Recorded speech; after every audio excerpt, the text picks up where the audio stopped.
What's up everyone, it's Coach Nate here. I'm about 7:15 into the longest ride I've done in a long time, and just thought I would check in with a brief update about my training over the last week, since I've been doing that lately, and in case you're interested in how I was approaching my ramp back up into fitness. And basically last weekend I did a couple of hard rides. I went out to Diablo and smashed a pretty hard 30-minute effort, or close to it, 26 minutes to be more precise, and then felt decent the next day. I decided to double up and went out to Diablo again the next day and rode just under threshold to the summit, which wasn't a earth-shattering effort because my power was blunted by the hard effort I'd done before, but it was a really good workout and I was pleased with how that went, and definitely remember knowing how much I benefited from stage racing and racing multiple days on the weekends back when I was racing professionally. So I thought I would just go for it and see how that was, and could tell my body was ready for a decent effort. But I also anticipated and planned to take multiple days pretty easy after that. I don't like to just arbitrarily add workouts or arbitrarily go hard just because I feel like it. I always want to go as hard as my body's ready to go, and then make sure that I get plenty of recovery afterwards. So after I did that double workout back to back, I knew I would do at least 2 or 3 days pretty easy, and maybe leave the door open Thursday or Friday to do a workout before taking it super easy on Saturday and then do this long ride on Sunday. So it worked out this weekend that one of my friends who I work with as an athlete came into town to race on Saturday, and she won Sanderfell Twilight Crit, and that was awesome. And then today we did a long ride before she goes back to Colorado to do the finishing touches on Leadville. So I thought I would see if I could coordinate with my partner to get the early part of the day open for a good training ride, and it worked out. So I rode over like an hour and a half, pretty chill, met up with some people, did a long ride in Marin. Now I'm heading back up the last hill before I go home, and I'm at 7:15, 5,600 kilojoules and 140 miles almost, and that's pretty big for me. Anything over 80 or 90 is like pretty big for me these days. It was a good workout.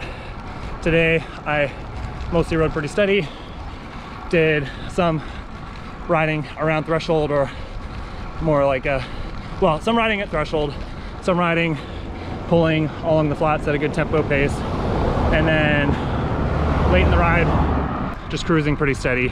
Some people were tired, now I'm getting pretty tired, and it's time to just wrap it up with some endurance pace riding and finish off the week before I take it pretty easy for the next few days. I did a couple easy rides this week, a couple easy runs, and wasn't in a spot where I could tell that a workout on Thursday or Friday would be productive, so I just trained easy, and that's totally fine.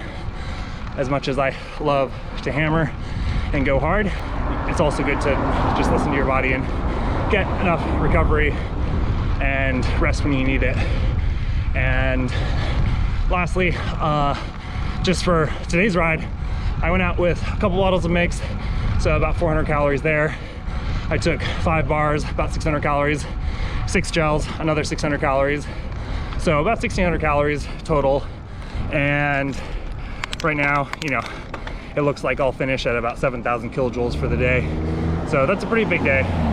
And if you assume that I did about 1,800 calories worth of glycogen burning, another 1,600 calories of food, then half of the ride is going to be coming from fat. So that really has to factor into how you pace any hard efforts that you're going to do. But I'll also point out that I definitely did not just ride steady endurance the whole time. I figure if you're going to ride 4, 5, 6, 7 hours and get in a lot of endurance conditioning, you might as well mix in a little bit of some kind of intensity that's productive for where you're at right now. And for me, that means some high aerobic stuff, just a little bit over threshold, but mostly keeping that to a relatively small amount so that I could finish a ride like this without being totally cracked at the end. And right now I'm feeling pretty good that I'm not totally cracked at the end of a long ride. But literally, I just have another 2 or 3 minutes up this little hill, and then it's like rolling downhill and flat to home. So I'm looking forward to that, looking forward to a good snack, and I'll try to remember to weigh myself afterwards to see what my hydration and glycogen levels appear to be like. And yeah, I'll take the next few days easy and see about doing some kind of intensity Wednesday or Thursday after I get 2 or 3 days to recover from this pretty big session today. So I hope you're doing well. I hope you're having some good training this summer and maybe this weekend, and I'll talk to you soon.